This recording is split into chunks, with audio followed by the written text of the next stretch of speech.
Bien, continuamos con el libro de los Hechos. Estábamos terminando el capítulo 7. La verdad, este es un capítulo, si bien largo, pero muy interesante, muy nutritivo, podemos decir. Es interesante, veíamos la semana pasada, tratando de seguir el razonamiento de Esteban, porque al principio, si lo leemos rápido, es como que lo están acusando de una cosa, lo están acusando de blasfemia, de haber hablado en contra de Moisés y de la ley de Moisés y del templo. Y él sale, empieza con mucho respeto, con mucha vehemencia, con mucha pericia, es decir, con mucha sabiduría, a relatar la historia del pueblo y muchos hechos históricos del pueblo de Israel. No toda la historia, pero hechos históricos fundamentales del pueblo de Israel que todos conocían. Entonces uno dice, ¿cuál es la idea de semejante discurso, de semejante relato? Pero vamos, si prestamos atención, como lo hicimos la semana pasada, pudimos ir viendo en cada detalle que él iba relatando, cómo iba colocando las cosas para primero demostrar que él no estaba en contra de nada, de la manera en que lo acusaban, de lo que Moisés había establecido en la ley, para empezar, primero. Segundo, él no estaba, ni había hablado, ni tenía nada en contra del templo, que era la otra acusación.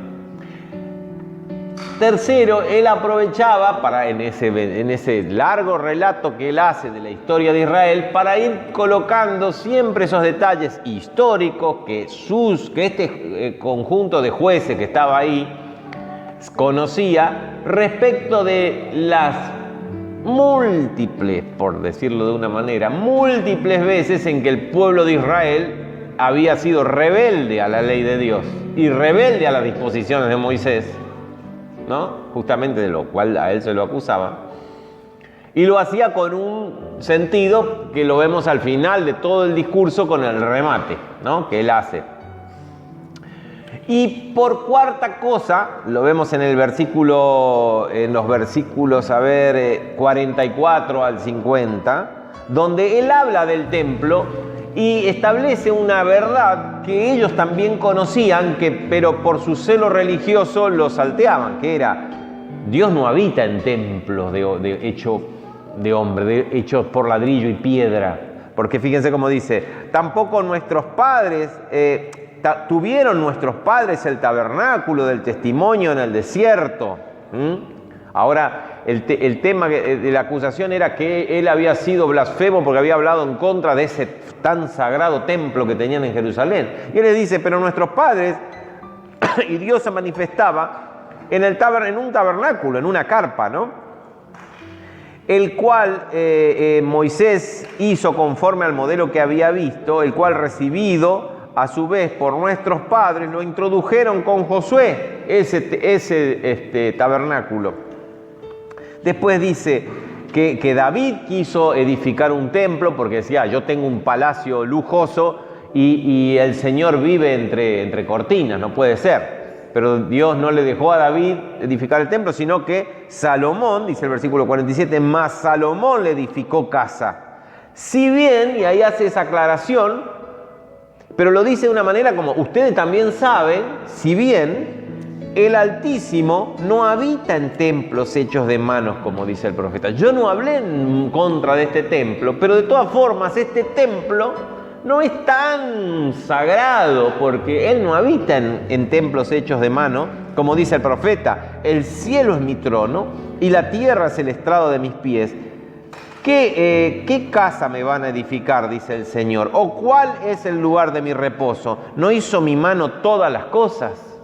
Es como diciendo: yo no hice esto de hablar mal contra el templo, pero me parece, les está diciendo, que este fanatismo que ustedes tienen religioso por este edificio no tiene nada que ver con lo que estableció Moisés y con la realidad de Dios, porque Dios no puede habitar en una casa, en un edificio hecho por hombres.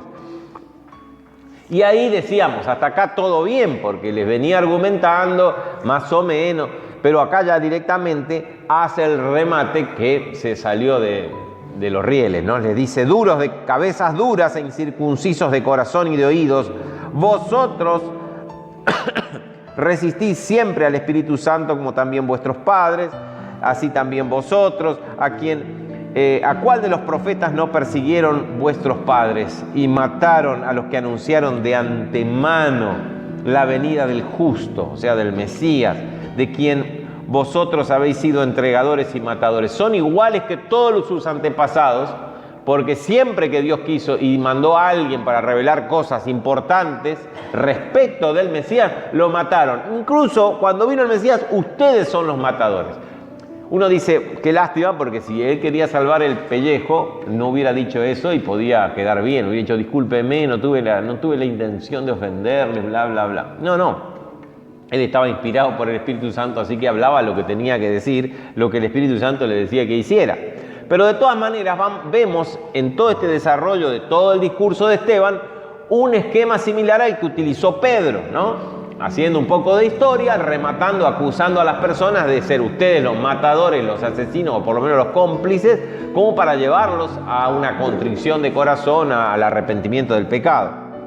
Vosotros que recibisteis la ley por disposición de ángeles y no la guardasteis, oyendo estas cosas, en vez de sentir arrepentimiento, se enfurecían en sus corazones y crujían los dientes contra él. Pero Esteban, lleno del Espíritu Santo, puestos los ojos en el cielo, vio la gloria de Dios. A ver, si estábamos en esa habitación, dijimos que solo Esteban lo vio, nadie lo vio. Todos estaban ahí, escuchando, remordiéndose los dientes, masticándose su propio diente de la bronca que tenían por la acusación ahora de Esteban. Esteban estaba acusado y ahora él era el acusador, él era el juez en ese caso. Y los condena diciendo, ustedes son unos matadores y también son incircuncisos de corazón y siempre en contra de las disposiciones de Dios. En ese momento Esteban ve una visión que solo la ve Esteban. Porque por ahí nos imaginamos, qué sé yo, que el cielo se abrió y que todos vieron y que... No, nadie vio nada. Dios le trajo esa visión a Esteban en ese momento. Pero qué irresponsable Dios en darle esa manifestación gloriosa a Esteban justo en ese momento, ¿no? Porque la empeoró, porque ¿qué hizo él? Lo vio y dijo, esto es maravilloso. Dijo, veo, lleno del Espíritu Santo, puesto los ojos en el cielo, vio la gloria de Dios y a Jesús que estaba parado a la diestra de Dios y dijo, he aquí veo los cielos abiertos y al Hijo del Hombre que está a la diestra de Dios. Habíamos visto en Daniel 7 que el título del Hijo del Hombre era reconocido como uno de los títulos del Mesías, ¿no? Así que esto era directamente blasfemia. Era como cuando Jesús dijo, sí, yo soy, y van a ver cuando yo venga en las nubes del cielo, bla, bla, bla. Entonces ellos dan de grandes voces, se taparon los oídos y arremetieron a una contra él. Dijimos, acá el juzgado no alcanzó a hacer una sentencia, a determinar una sentencia formal, sino que se terminó en una suerte de linchamiento, quedaron todos locos. O sea, también fue provocado por Esteban.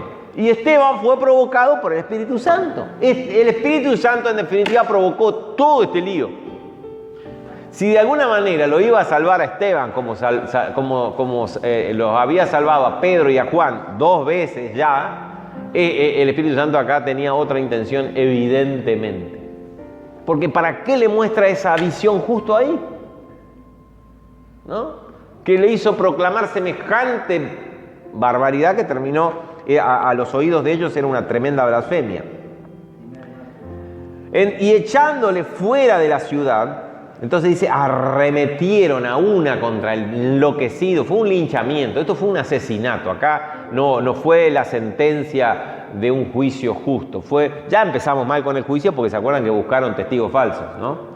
Pero bueno, más allá de eso podrían haber terminado como cuando Jesús, con algún formalismo de una sentencia real. Pero acá no, directamente la gente se volvió, los que estaban ahí, lo sacaron fuera de la ciudad y le apedrearon. Y los testigos pusieron sus ropas a los pies de un joven que se llamaba Saulo, ¿no? Habíamos dicho que ¿por qué los testigos? Porque eran los primeros que tenían las primeras piedras. La primera piedra lo tenían que tirar los testigos, ¿no? ¿Se acuerdan? Jesús y la mujer pecadora, el que esté libre de pecado, que arroje la primera piedra. Ese era el rol de los testigos, según lo vemos en Levítico. Y bueno, se sacaban el manto como para poder hacer una buena apedreada, para cumplir bien su rol. ¿Por qué apedreado? Porque ese era el castigo de los blasfemos. Esa es la sentencia, el castigo que le querían aplicar, teóricamente, era porque él había blasfemado. Ya directamente esa era la condena. Y acá nos introduce Lucas al personaje de Saulo, que después termina siendo el apóstol Pablo, Saulo de Tarso, un joven que estaba en Jerusalén estudiando en la escuela bien farisaica a los pies de Gamaliel, es decir, su profesor era Gamaliel. Y era un hombre, como lo conocemos en toda su vida después como apóstol, un hombre vehemente, un hombre que daba todo por todo, ¿no? Cuando estaba convencido de algo, él iba por eso. Y acá él estaba siendo instruido en el fariseísmo.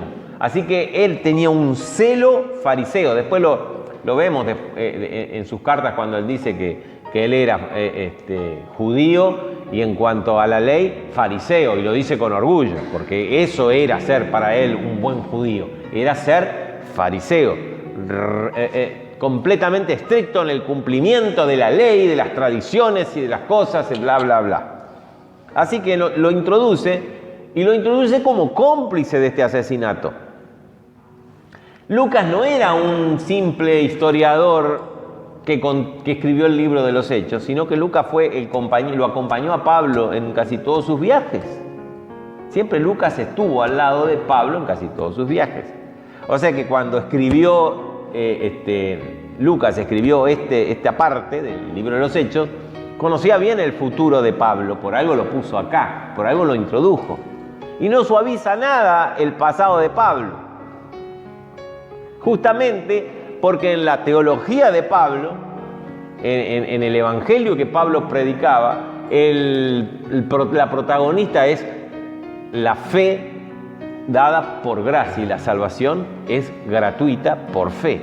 Entonces, acá es como que a propósito Lucas remarca quién era ese Saulo, que ya de joven estaba involucrado como cómplice de este asesinato, porque fue un asesinato, ¿no? Ahí lo pone.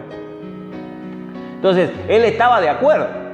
¿Y cuál fue su trabajo? No estuvo tirando piedras, pero sostuvo para que los muchachos que sí la tiraban estuvieran más cómodos, no les molestara el manto, él se lo sostenía. Pusieron, dice, los mantos a los pies de un joven que se llamaba Saulo, que tenía que cuidar la ropa ajena. Y apedreaban a Esteban mientras él invocaba y decía. Invocaba y decía. ¿Qué es invocar? Llamar, ¿no? Llamaba y decía, Señor Jesús.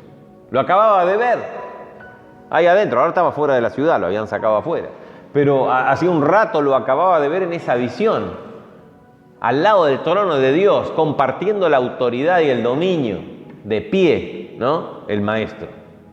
Entonces a ese invoca y a ese él ora y se refiere y dice, Señor Jesús, recibe mi espíritu. Yo no entiendo esto, porque yo hubiera dicho, Señor, ¿por qué? Yo creí que me ibas a librar como a Pedro y a Juan. ¿Qué pasó? ¿Qué falló? ¿Qué hice mal? ¿O por qué a mí? ¿No es cierto? No se les vienen esas cosas cuando las cosas no se entienden. Porque estábamos todos tranquilos, la iglesia. ¿Cómo estaba la iglesia? Unánime, juntos, como un mismo corazón, creciendo y crecían y añadía cada día los que iban a ser salvos. Y predicaban y hacían milagros y tenían gracia en el pueblo y bla, bla. Estábamos todos tranquilos. Pedro fue, 2 veces comparecieron Pedro y Juan ante el concilio y fueron librados por el Espíritu Santo. Es más, Pedro y Juan estuvieron presos, ¿se acuerdan? Y se fueron librados. ¿Qué pasó, Señor? ¿Por qué a mí no? Nunca le vine esa pregunta. ¿Cuál fue la actitud de este muchacho? invocó al Señor y decía: Señor, sálvame de mis enemigos. Manda un rayo, Señor, que lo fulmine a todos estos. Ayúdame, Señor, porque me están matando, me están asesinando. Mira el juicio injusto, esto es injusto. Qué injusta que es la vida, ¿no? Recibe mi espíritu, Señor, me voy para allá. Recibe mi espíritu. Y puesto de rodillas, ya al final, cuando ya no podía ni mantenerse en pie, se puso de rodillas y clamó a gran voz. Eso es una expresión que implica que gritó fuerte, muy fuerte. ¿Qué gritó? Señor, no le tomes en cuenta este pecado. Caramba. Y habiendo dicho esto, durmió, descansó. O sea, no hay cosa más alejada de la realidad miserable, vengativa, justiciera del ser humano. Por lo menos de mi realidad. No hay cosa más alejada. Entonces, yo pensaba mientras leía esto y oraba y me emocionaba imaginando esta escena. Solamente el Espíritu Santo puede hacer algo distinto, ¿eh? Porque, ¿saben? Por más que lo planifiquemos y digamos, el día que a mí me estén apedreando, voy a orar esto, voy a orar aquello. El día que tengo una prueba, voy a decir así. Mentira, el día que nos apretamos el dedo con la puerta, pero ¿saben qué? Nos sale todo de adentro y nada lindo. Solo el Espíritu Santo puede transformar personas. Ni yo predicando, ni ustedes orando, ni ayunando, ni garroteándole a alguien con una Biblia, ni nada. Solo es el Espíritu Santo. Dependemos absolutamente para que sucedan cosas, dependemos de Él. Lo demás son todos esfuerzos interesantes, buenos, maravillosos, pero humanos. No salimos de ahí. Solo el Espíritu Santo puede hacernos que nosotros podamos perdonar, recibir el perdón, que podamos sobreponernos a las dificultades, que podamos recibir consolación, que podamos recibir una reprensión y aceptar. Solo el ser humano nos hace solo el Espíritu Santo nos hace ser humilde, porque como seres humanos lo que menos tenemos es humildad. Solo el Espíritu Santo nos baja del caballo como... después vamos a ver a Pablo, a Saulo, ¿no? Solo el Espíritu Santo. Y obra lo que Dios obra, ¿no? Porque hasta acá a mí se me hizo un nudo en la cabeza, porque yo lo primero que digo es, con un muchacho así en la iglesia, que nadie le puede ganar en una discusión, un conocimiento de la palabra impresionante, una gracia de Dios que la gente lo mira y ve como si el rostro fuera de un ángel, lo describían así. Hacía milagros y prodigios. Yo uno de esos muchachos, yo los mantengo, yo no lo hago que me lo apedreen. Yo no entiendo a Dios, porque yo con un muchacho así, ese tiene que terminar apóstol. Y no hay apóstol intercontinental, ¿eh? Este hay que hacerle un canal de YouTube y que empiece ¿no? Con todo ese poder. No, jovencito, ¿cómo diríamos? Un gran valor para la causa de la expansión del Evangelio, y la voluntad de Dios era que muriera. Porque hizo el Espíritu Santo todo para que muriera.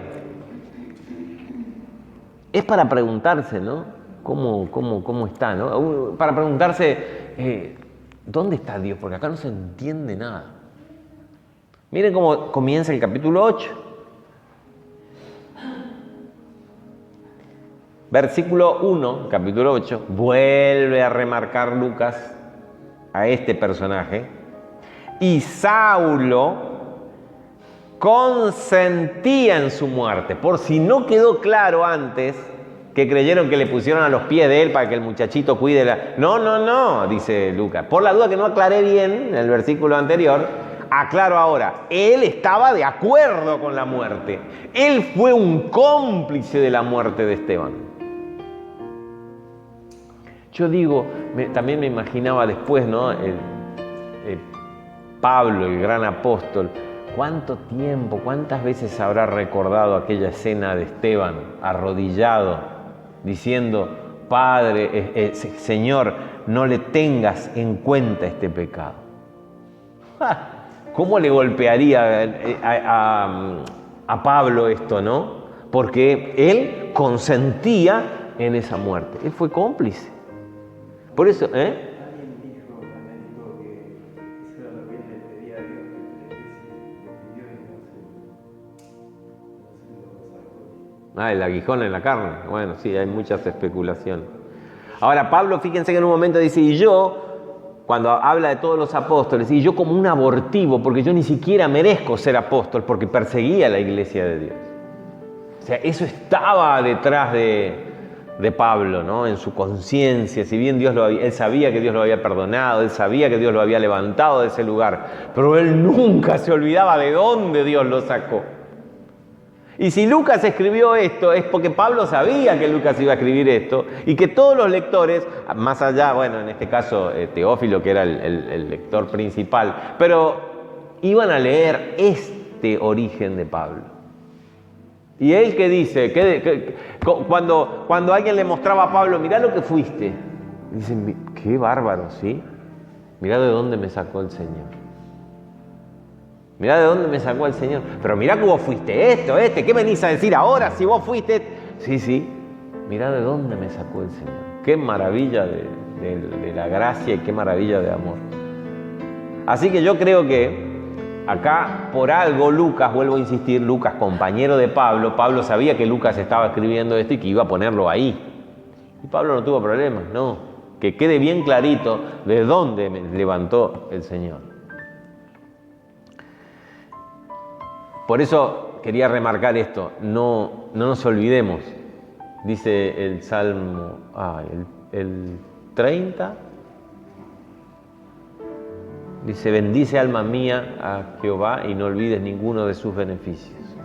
El 103, siempre me lo confundo. Algo de 3 tenía y un 0, ¿vieron? Pero estaba... Sí, en detalle nada más, había un 1 y estaba al revés, el detalle matemático. El 103.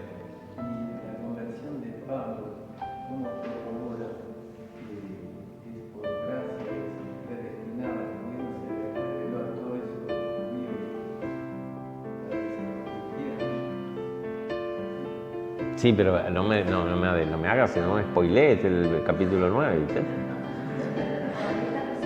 Todavía lo estamos acá introduciendo en el tema.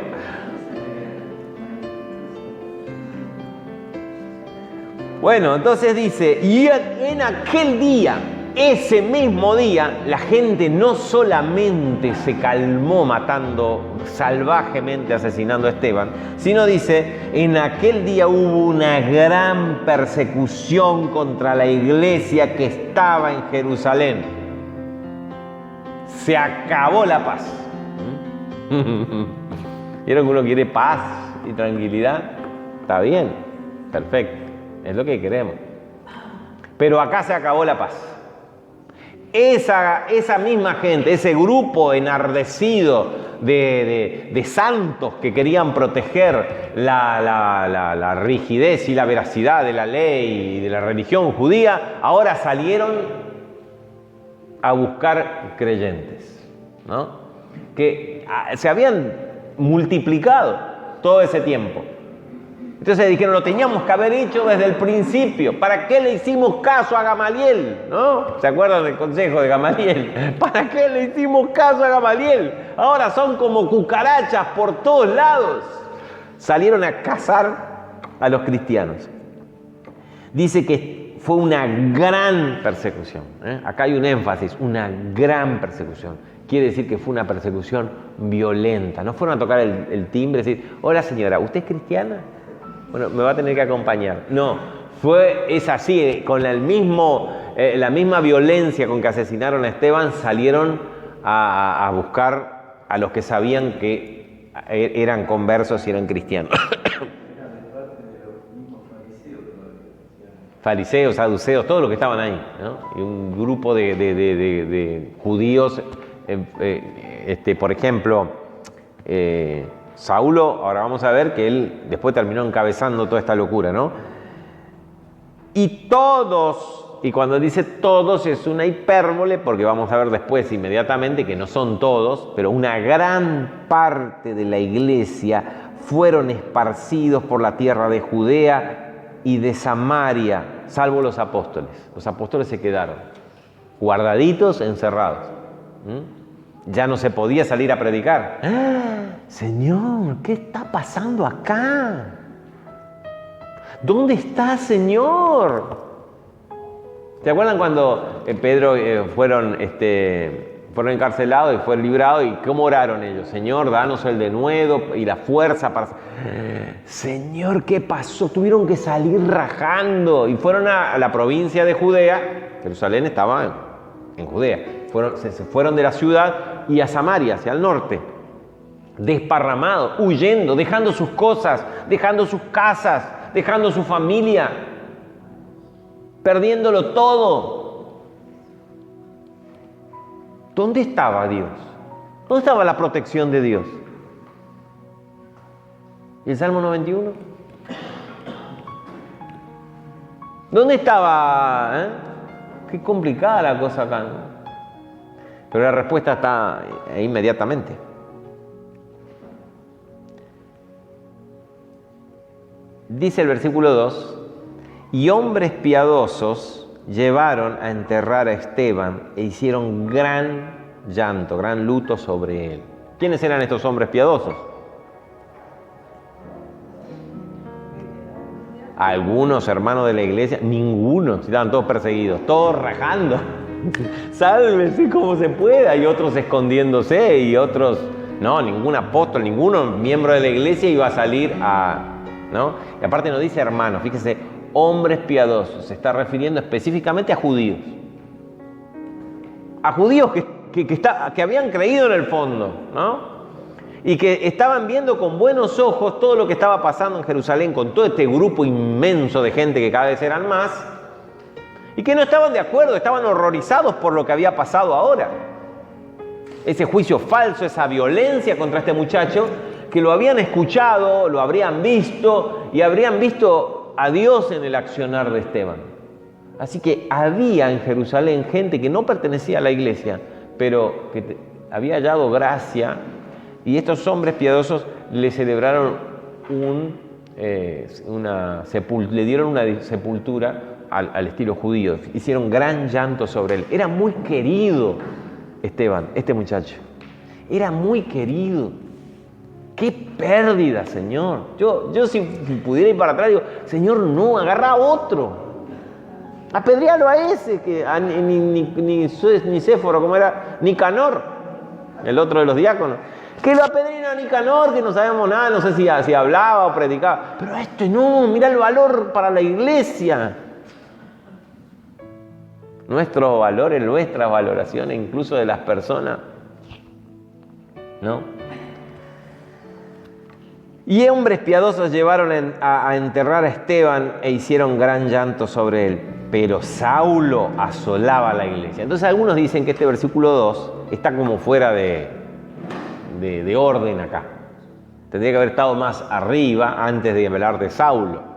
Pero en realidad acá hay un contraste fuerte, y lo que nos está diciendo es que había un grupo de personas en Jerusalén que simpatizaba con todo lo que estaba pasando en la iglesia, pero nada que ver con Saulo. Mas Saulo asolaba la iglesia. ¿A alguno le quedó claro que Saulo tenía algo en contra de la iglesia? ¿Alguno tiene una duda? Por la duda lo aclara. Asolaba. ¿Saben? La palabra asolar es dejar arrasar, ¿no? Fíjense, ¿y cómo es esto de qué hacía? ¿Por qué dice asolaba? Porque entraba, no tocaba el timbre, entraba con violencia, casa por casa. ¡Qué bárbaro!, ¿no? ¡Señor! Yo no puedo entender, a menos que haya, ¡ay Dios!, arrastrando a hombres y a mujeres. Y las mujeres normalmente tenían niños. Pero evidentemente era adulto, se ve que los niños los dejaban. Hombres y mujeres, y los entregaba en la cárcel con una furia. Dice el versículo 1 del capítulo 9, dice, y Saulo respirando aún amenazas. Respiraban, esa gente respiraba furia, porque les parecía que esta gente estaba trayendo una secta que se estaba desparramando, había que erradicarlo de una vez. Chau con Gamaliel, vamos por lo que nosotros queríamos hacer desde el principio.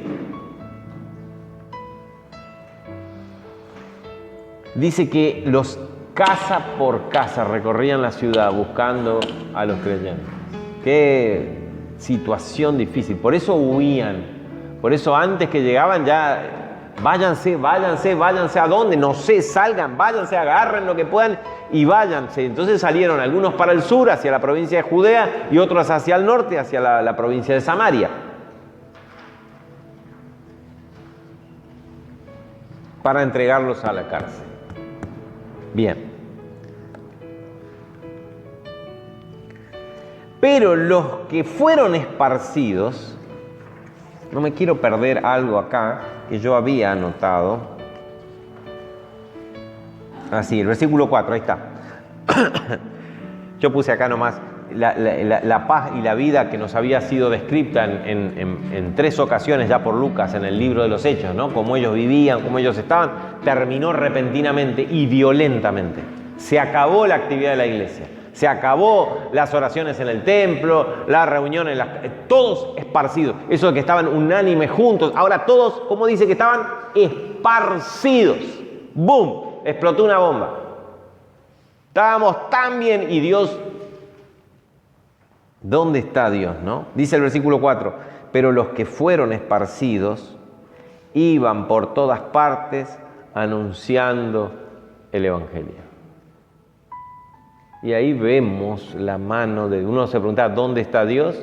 Bueno, acá se empieza a ver la mano de Dios detrás de todo esto. Fíjense el capítulo 1 de Hechos, versículo 8. Les dice Jesús, pero recibirán poder cuando haya venido sobre vosotros el Espíritu Santo, y me seréis testigos en Jerusalén, en Judea, en Samaria y hasta lo último de la tierra. Uno creía en este momento, cuando estábamos leyendo el capítulo 1, que ellos iban a decir, bueno, ya evangelizamos Jerusalén, ahora nos toca ir, vamos a organizar una misión evangelística a Samaria, vamos a Judea. Después, como dijo el orden, a Judea, a Samaria, y nos vamos hasta lo último de la tierra. Si ponen la ofrenda para el satélite, vamos para allá. Ya le digo, el día que me jubile, yo me voy a ir a evangelizar desde Miami al mundo entero.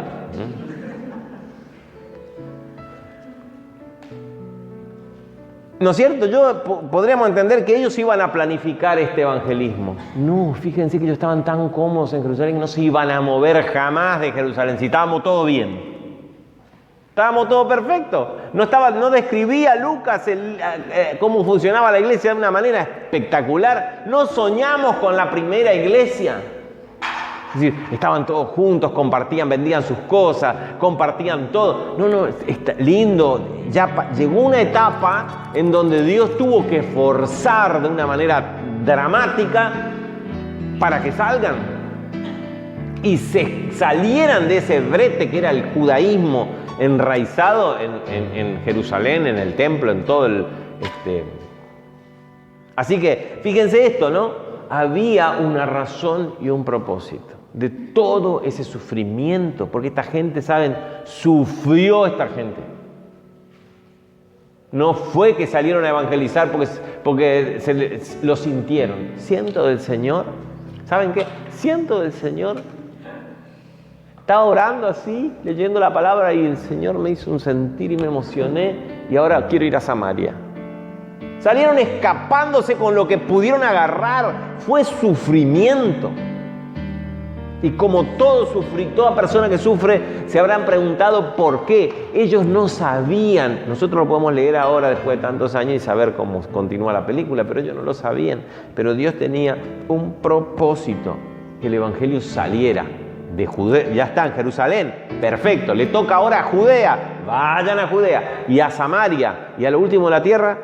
Fíjense que podemos ver en el capítulo 11, 19, fíjense, el capítulo 11, 19, después lo vamos a llegar ahí. Dice Lucas, contando la historia, y ahora bien, los que habían sido esparcidos a causa de la persecución que hubo con motivo de Esteban, pasaron hasta Fenicia, Chipre y Antioquía, no hablando a nadie la palabra, sino solo a los judíos primero. Se iban y hablaban solo a los judíos, porque todavía no había llegado el Evangelio a otra cosa. Pero fíjense hasta dónde fueron. No solamente se quedaron en Samaria, se desparramaron a Judea, a Samaria, como Jesús les había profetizado que iba a hacer, y también fueron a Chipre, la gran isla que está en el Mediterráneo, Fenicia, Antioquía. Qué bárbaro, ¿no? Qué desparramo de la palabra de Dios. ¡Qué desparramo! El plan de Dios y el propósito de Dios. Fíjese en el versículo 20, en el capítulo 21 de Hechos, otro pasaje interesante. Mire, 21, versículo 8. Al otro día, cuenta Pablo en otra ocasión,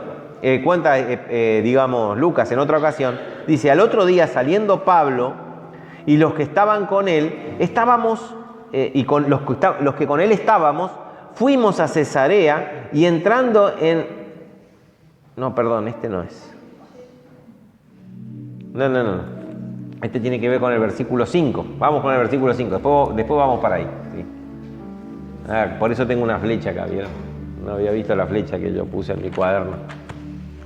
Bien, versículo 5 dice, entonces Felipe, descendiendo a la ciudad de Samaria, no porque tuvo un sentir, sino porque estaba huyendo, descendió a la ciudad de Samaria. La ciudad de Samaria era una ciudad fundada hacía muchos años, que después dio lugar al nombre de la provincia. Claro, ahí está. Versículo 5 del capítulo 8, vuelvo al 5 del capítulo 8. Entonces Felipe, descendiendo a la ciudad de Samaria, les predicaba a Cristo. ¿A quiénes? A los judíos. Porque había los samaritanos que estaban ahí, que más o menos conocían la ley. Pero, ¿quién era este Felipe, para empezar? Era uno de los 7, compañerito de Esteban. Era uno de los 7. Y ahí es donde tenemos que leer el versículo 21. Fíjense, 21:8. Al otro día, saliendo Pablo y los que con él estábamos, fuimos a Cesarea y entrando en casa de Felipe, el evangelista, así era conocido, que era uno de los 7, posamos con él, o sea, nos quedamos en la casa de Felipe, mucho tiempo después, estamos hablando del capítulo 21 ya, de Hechos, ¿no? O sea que después, en el relato, nos cuenta que este Felipe era conocido como el evangelista. Diácono también, era uno de los 7, ¿vieron? Uno de los 7. Qué lindo, ¿no? Esos detalles y poder encontrarnos con el personaje y verlo después más allá. Qué bárbaro esos diáconos, ¿no? Esos diáconos que fueron elegidos para servir las mesas. Sin embargo, qué polenta, qué potencia. Bueno, resulta que este Felipe, recién empezando, él era un diácono nada más, descendiendo a la ciudad de Samaria, le predicaba a Cristo. Y la gente unánime escuchaba atentamente, es decir, los samaritanos escuchaban las cosas que decía Felipe, oyendo y viendo las señales que hacía. Es decir, Felipe, al igual que Esteban, hacían milagros.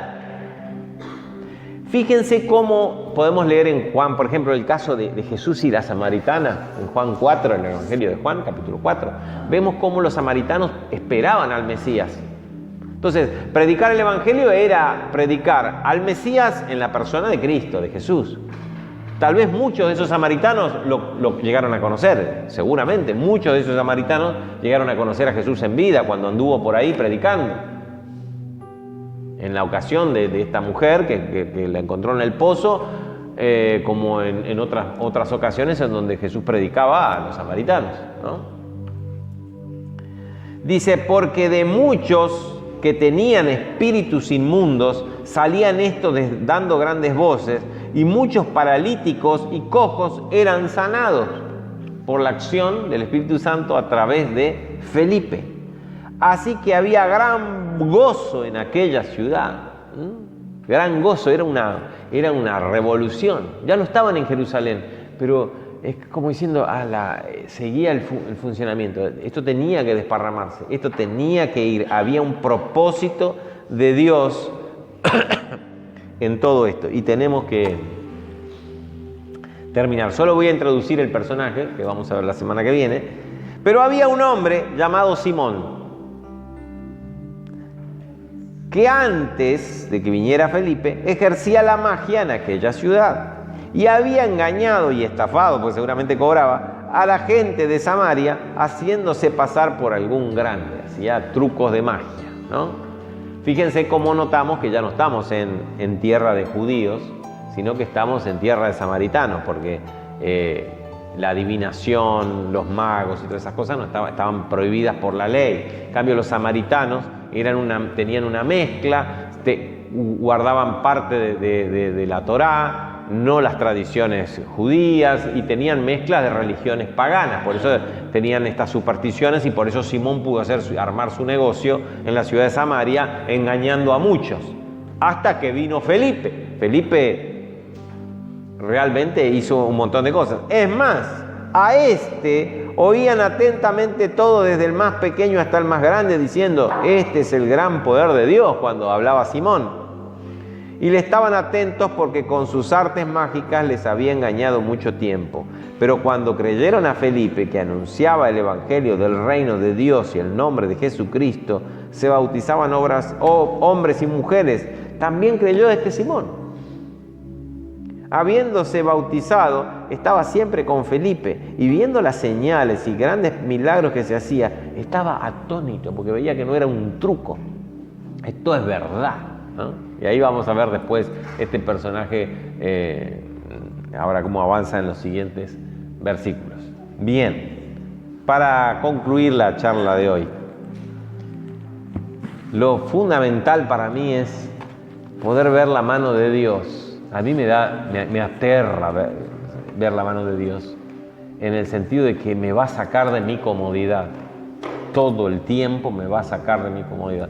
No va a ser lo que es lo más lógico y sensato para mí, ¿no?